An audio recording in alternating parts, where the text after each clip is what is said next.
मेरे साथियों, दोस्तों, मुझे बिल्कुल उम्मीद नहीं थी कि इस तपती दोपहरी में आप इतनी बड़ी तादाद में यहाँ इकट्ठा होंगे। जितना आजकल नीतीश बाबू की रैलियों में भीड़ हो रही है, उतना आदमी तो यहाँ छत पे बैठा हुआ है। सलाम करता हूँ आपको। जिधर नजर दौड़ाइए तमाम छतें जो है वो लोगों से भरी हुई है।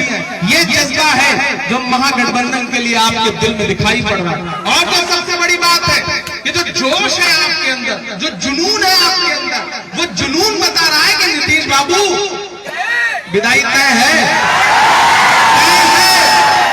आपने एक नारा लगाया था ना लॉकडाउन के दौरान कि जहां हो वहीं रहो, बिहार में घुसने नहीं दूंगा।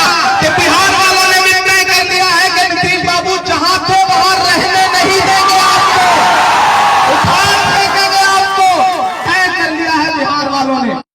और यही वजह है कि नीतीश बाबू आजकल सभाओं में आए पकड़ने लगे हैं।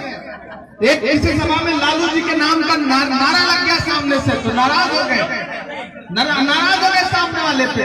अरे आप मुख्यमंत्री हैं, आपको ये जेब नहीं देता नीतीश जी। गमों की धूप में भी मुस्कुराकर चलना पड़ता है। ये दुनिया है, यहाँ चेहरा सजाकर चलना पड़ता है। हमारा कद, तुम्हारा कद मेरे कद से बहुत ऊंचा सही, लेकिन चढ़ाई पर कमर सबको झुकाकर चलना पड़ता है। नीतीश जी, इस जनता ये जनता दरअसल आपके धोखा देने की वजह से नाराज है। इस जनता ने 2015 में आप पे भरोसा किया था।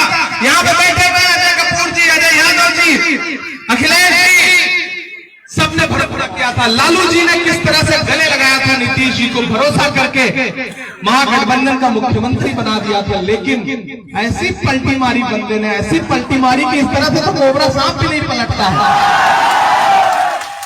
लेकिन हम पहचानने में चूक गए थे। गलती हमारी थी कि हम नीतीश जी को पहचानने में चूक गए थे। ये सच है, ये सच है कि हम पहचानने में चूक गए थे, लेकिन अब पहचान लिया है। इस लॉकडाउन ने तो और पहचाना दिया है। आज घूम घूम के कह रहे हैं फ्री में वैक्सीन देंगे, फ्री में वैक्सीन देंगे, वोट दो उसके बाद। तो भाई फ्री में कहां रह गई? अगर वोट लेने के बाद वैक्सीन दिया तो फिर फ्री में कहां रह गई? ये तो फिरौती मांगने वाली बात हो गई कि जैसे अपहरण करने के बाद अपहरणकर्ता परिवार को फोन करके कहता है कि आपके बच्चे का अपहरण कर लिया है, इतने करोड़ पहुंचा दो तो बच्चे को छोड़ देंगे। उसी तरह आप कह रहे हो कि फ्री में वैक्सीन देंगे, वोट दे दो उसके बाद। अरे मोदी जी, 15 लाख दे दो, हम वैक्सीन खुदे खरीद लेंगे जब कभी। ये जुमला देना बंद कर दीजिए। अब ये जुमलेबाजी चलने वाली नहीं है। कितना बड़ा व्यापारी, वैसा ही नीतीश बाबू भी उतने ही बड़े व्यापारी, निर्मला सीतारमण जी भी उतनी ही बड़ी व्यापारी।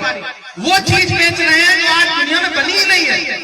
कोरोना की कोई भी वैक्सीन दुनिया के किसी भी देश में आज तक बनी नहीं है, और उसको बेच रहे हैं, उसका सपना दिखा रहे हैं। रेलवे बेच दिया, वो तो दिख रहा है। LIC दिख रहा है। एयरपोर्ट लीज पर दे दिया अडानी और अंबानी को, वो तो दिख रहा है। मैं तो घूम घूम के पूरे मुल्क में कहता रहा हूं कि मोहब्बत भाईचारे के दीवाने दिन ही लौटा दो, वो सस्ती दाल सब्जी के सुहाने दिन ही लौटा दो, वो सस्ती दाल सब्जी के सुहाने दिन ही लौटा दो। ये अच्छे दिन तो अंबानी अडानी को मुबारक हो, हमें ऐसा करो साहिब पुराने दिन ही लौटा दो, हमें ऐसा करो साहिब पुराने दिन ही लौटा दो।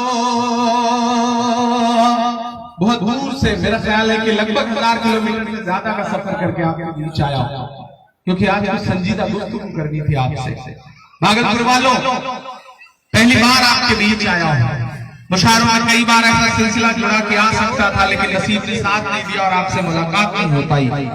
लेकिन शायद नसीब ने इस दिन के लिए मुझे रोक रखा था कि इस दिन आपके बीच में आऊंगा और अपनी जिम्मेदारियां निभाऊंगा।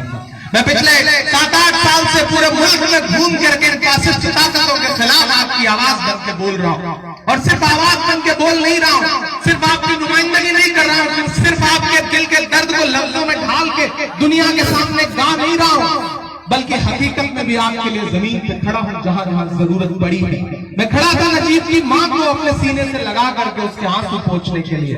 मैं खड़ा रहा हूं पहलवान की मां को अपने सीने से लगा कर उसके आंसू पोंछने के लिए। मैं खड़ा था जब पुलवामा में शहीद हुए चंदौली के अवधेश यादव, तो जब मुझे पता चला कि उनकी मां कैंसर से पीड़ित है और मां को अभी तक यकीन नहीं है कि बेटा मर चुका है, बेटा आएगा तो कैंसर का इलाज कराएगा, मुझे ये खबर मिली तो मैं दिल्ली से सीधे चंदौली गया बाई रोड और मैं उस मां से मिलकर मैंने कहा कि मां, अवधेश यादव शहीद हो गए इस मुल्क के लिए।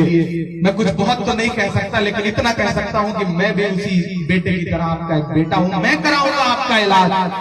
मैं खड़ा रहा हूं, मैं आपके बीच में खड़ा हूं। शायरी की मैंने आपके दिल के दर्द को लफ्जों में पिरोया, लेकिन इस लफ्ज को मैंने, उस दर्द को मैंने जमीन पे खड़े होकर जिया भी। इसलिए छाती ठोकर आपसे आज कहने आया हूं कि इस बार मेरे साथ खड़े होइए, हमारे साथ खड़े होइए, मुकेश बाबू को जिताइए, ज्यादा से ज्यादा तादाद में वोट दीजिए।